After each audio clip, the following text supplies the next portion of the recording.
Welcome to Techstination. Joining us is Jameson Huckaba, Director of Product and Business Development at Digital Aerolus. Thank you for joining us, Jameson. Hi there. Thanks for having me on. Give us some background. You've got a really interesting new product related to the COVID-19 outbreak. But first, give us a little background about the company. Sure. Digital Aerolus was founded about 3 years ago. We really came from JPL Caltech roots doing navigation systems for spacecraft. Digital Aerolus is really two businesses. We first and foremost are an autonomy AI software company. We have written really a mathematical framework done in multidimensional math that allows machines to make better decisions with the data that they have available, or in some cases don't have available.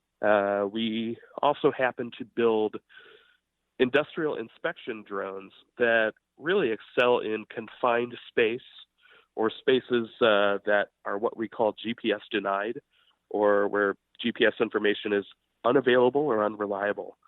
And the reason this is important is that drones, for the most part, really need a reference to their universe.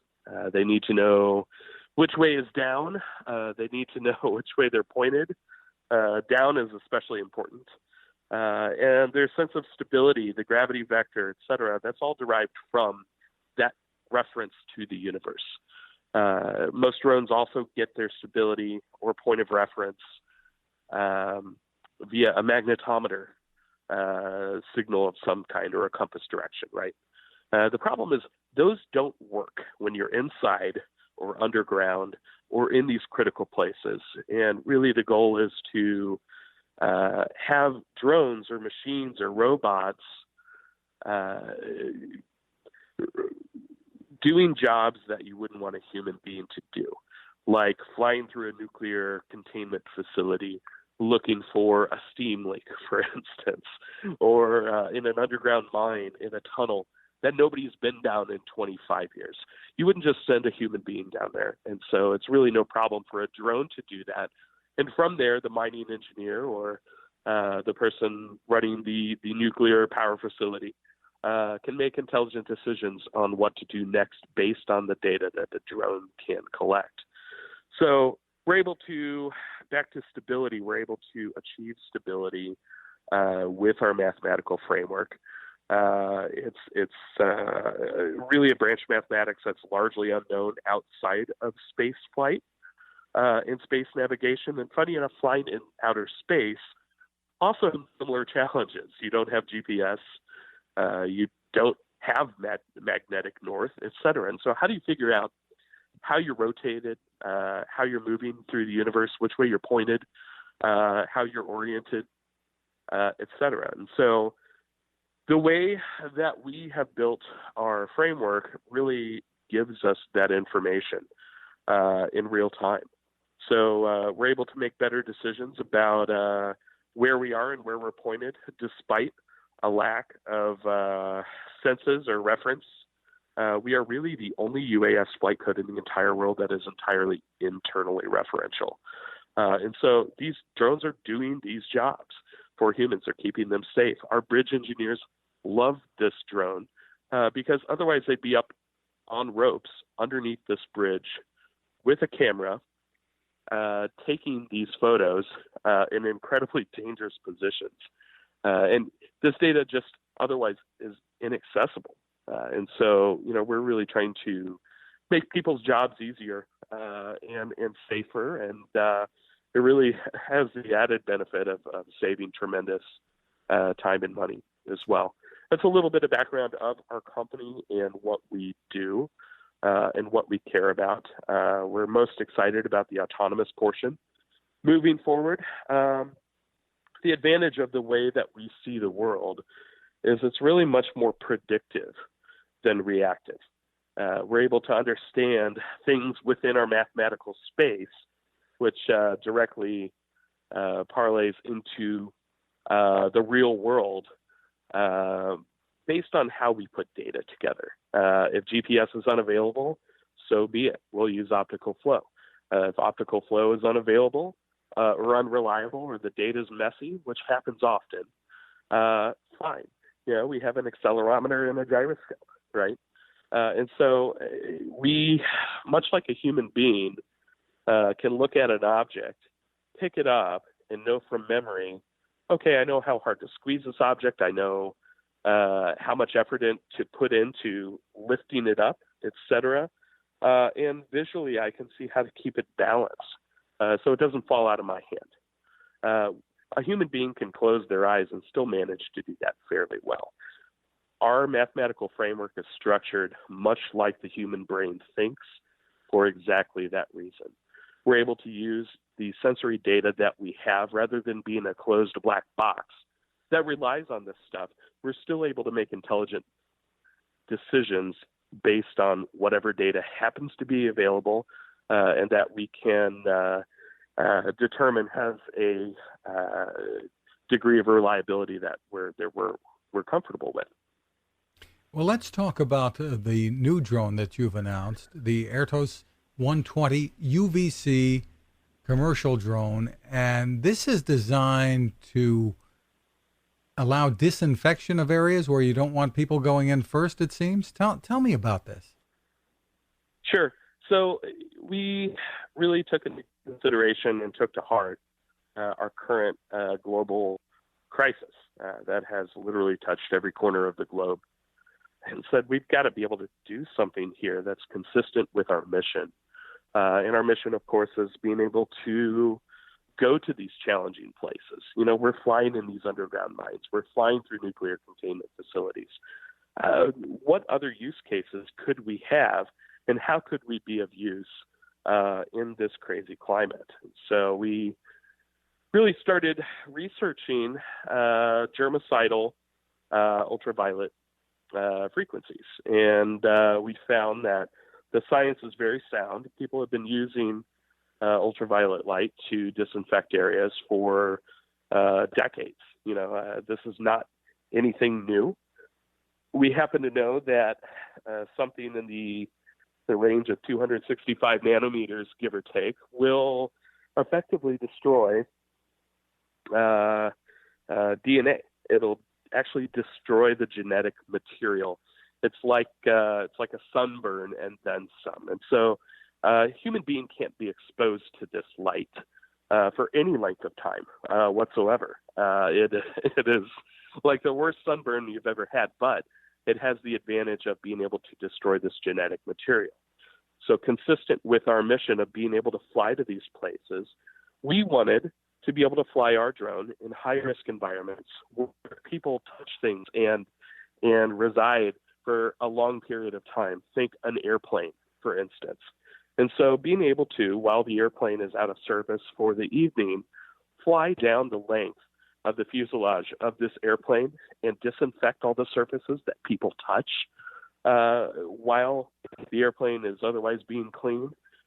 We can do this with a high degree of probability that all of that organic material will be destroyed or harmful pathogens specifically. And so, we saw a huge advantage here, and it's really consistent with our mission.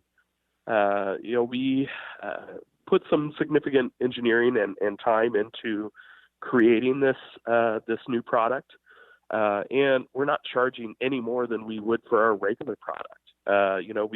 We're not looking to make a buck on this. We're looking to help make the world a safer, more sanitized, and better place. Tell us about what one of these units might cost. Sure. So this is an industrial tool.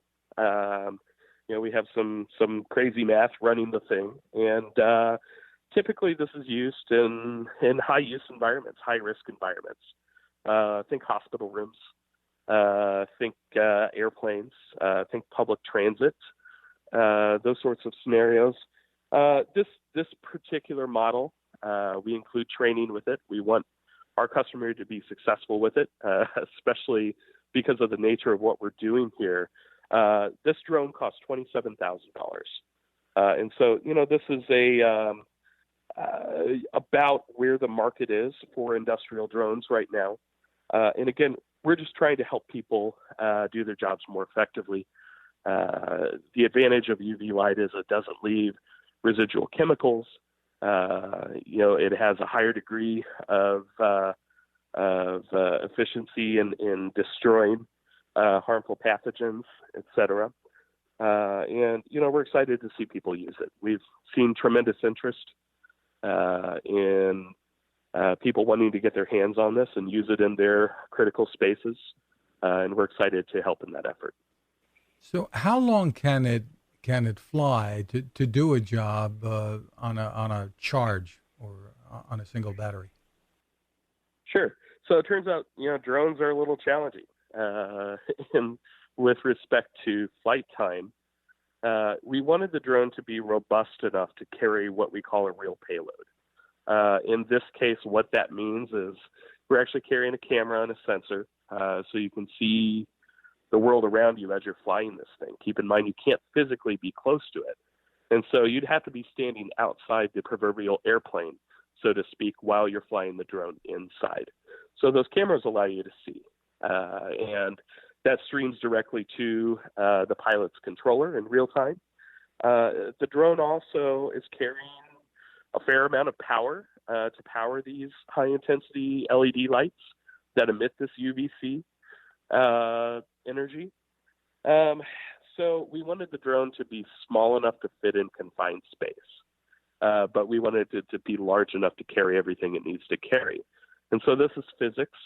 Our drone has ducted fans to make it more efficient, and the current generation flies about 10 minutes.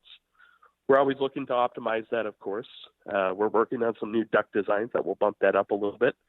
If you're outside and you have big swinging propellers and such, obviously that's a function of how much air you can move, right? But indoor drones are a little bit more challenging, and the current generation is right around 10 minutes. And the UVC light would be powerful enough to fly through an aircraft, for instance, or around a hospital room and get the job done in that amount of time? That's right. So the current generation of this UVC product has 36 different UVC energy sources on the drone. They're LEDs that emit at that very specific frequency that destroys genetic material. We are pumping a ton of power through these to make sure that we're able to effectively kill the germs within a given area. And so we do have some guidelines on how to properly use this. It's really about total dosage of energy delivered to any given area as far as being able to effectively kill these germs. And so we do have guidelines on how this is to be used. But yeah, we're quite confident that this does the job that we say it does. And as far as the navigation is concerned, there is a pilot involved, but what technology are you using to avoid collisions as it does its job? Sure, that is a great question. In many commercial drones, you have what you call collision avoidance systems.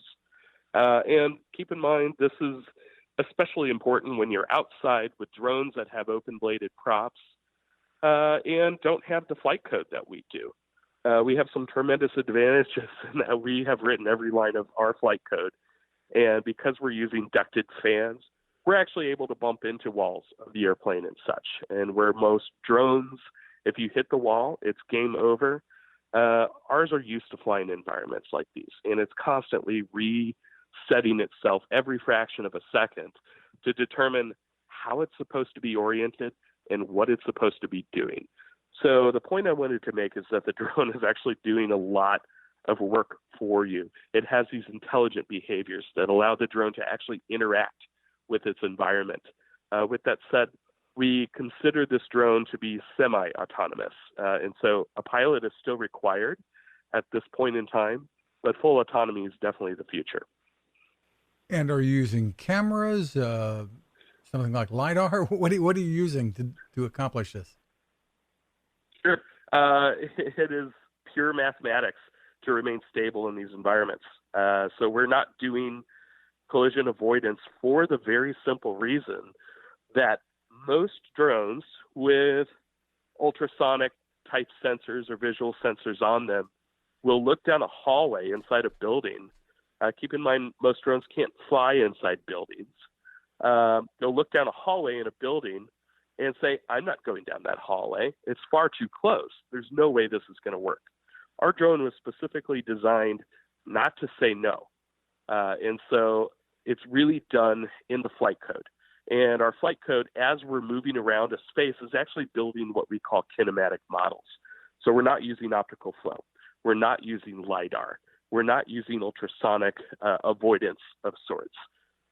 We are using pure mathematics to remain stable in those environments. And so the drone can bump against the side of the airplane, for instance, and still continue to fly. It'll literally just sit there and hover. It's incredible to see. There's nothing else out there like it, simply because the flight code is ours from top to bottom, where we can dig into the hows and the whys of why that's the case, but we simply do the math differently.